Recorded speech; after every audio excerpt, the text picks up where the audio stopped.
Class 9-এর geography chapter 1 প্রথম অধ্যায় গ্রহরূপে পৃথিবী।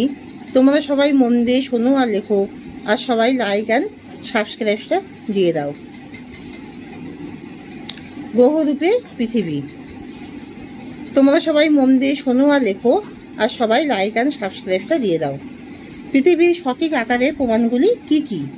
পণ্ডিতদের মতামত, আজ থেকে প্রায় 2600 বছর আগে গ্রিক দার্শনিক পিথাগোরাস গাণিতিকভাবে প্রতিষ্ঠিত করেছিলেন যে পৃথিবীর আকার একটি গোলকের মতো গোলাকার। আর্যভট্ট, কোপার্নিকাস, বরাহমিহিরের মতো বিখ্যাত পণ্ডিতগণ এর সাথে একমত ছিলেন। বিজ্ঞানী অ্যারিস্টটল চন্দ্রগ্রহণের সময় চাঁদের উপর পড়া পৃথিবীর ছায়ার প্রান্তভাগ দেখতে পেয়েছিলেন এবং এই সিদ্ধান্তে পৌঁছেছিলেন যে পৃথিবীর আকৃতি আসলে প্রকৃত গোলকের মতো।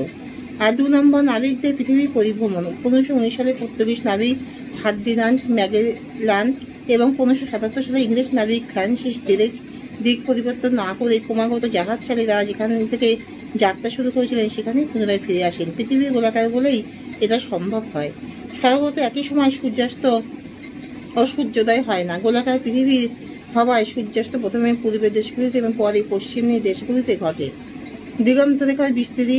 একটি বড় খোলা বিস্তৃতির দিকে তাকালে মনে হয় যেন আকাশ ও পৃথিবী একটি বৃত্তাকার রেখায় মিশে গেছে।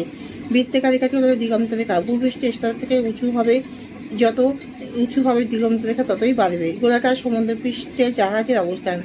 যখন একটি জাহাজ দূরবর্তী সমুদ্র থেকে তীরে আসে তখন এর মাস্তুল এবং নিম্ন অংশটি প্রথম দৃশ্যমান হয়। পৃথিবীর গোলাকার, তাই সমুদ্রপৃষ্ঠ গোলাকার, ফলে জাহাজের উপরে অর্ধেক অংশ আগে দেখা যায়।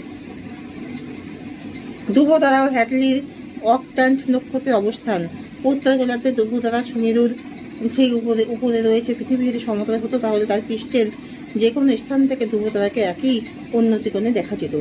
দূরবীক্ষণ যন্ত্রে পর্যবেক্ষণ। সৌরজগতের সমস্ত গ্রহের আকৃতি গোলাকার, অর্থাৎ পৃথিবীর সৌরজগতের একটি গ্রহ হয় পৃথিবীর আকৃতি গোলাকার।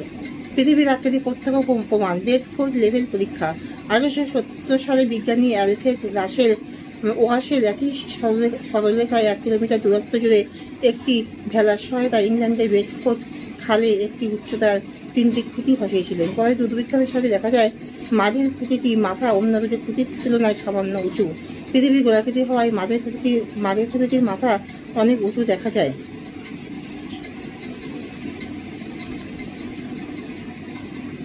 পৃথিবী সমতল হলে 3টি স্তম্ভের মাথায় একই তলে থাকতো। পৃথিবী গোলাকার বলে মাঝের খুঁটিটির মাথা উঁচু। পৃথিবী যদি সমতল হতো তাহলে 3টি স্তম্ভের মাথা একই তলে থাকতো। নভোচাঁদের প্রত্যক্ষ প্রমাণ। মহাকাশ থেকে পৃথিবীর পর্যবেক্ষণ হলো সুনির্দিষ্ট এবং সাম্প্রতিকতম প্রমাণ। 1961 সালে ইউরি গ্যাগারিনের থেকে শুরু করে প্রথম চন্দ্রবিজয়ী নীল আর্মস্ট্রং, এডউইন অলড্রিন এবং 1984 সালে ভারতীয় মহাকাশচারী রাকেশ শর্মা এবং অতি সম্প্রতি 2012 সালে ভারতীয় ঐতিহ্যের বাহক আমেরিকান বিজ্ঞানী সুনিতা উইলিয়াম প্রমুখ মহাকাশচারীগণ পৃথিবীর গোলাকার আকৃতির সাক্ষী। পৃথিবীতে প্রাণের বিকাশ কেন ঘটেছে? এই বিরাট মহাবিশ্বে আমাদের জ্ঞাতব্যে একমাত্র পৃথিবীতে প্রাণের সৃষ্টি হয়েছে। তবে কেন পৃথিবীতে এমন ঘটল তা জানতে হলে আমাদের বুঝে দিতে হবে পৃথিবীর গঠন, সূর্য থেকে দূরত্ব, আরো অনেক কিছু।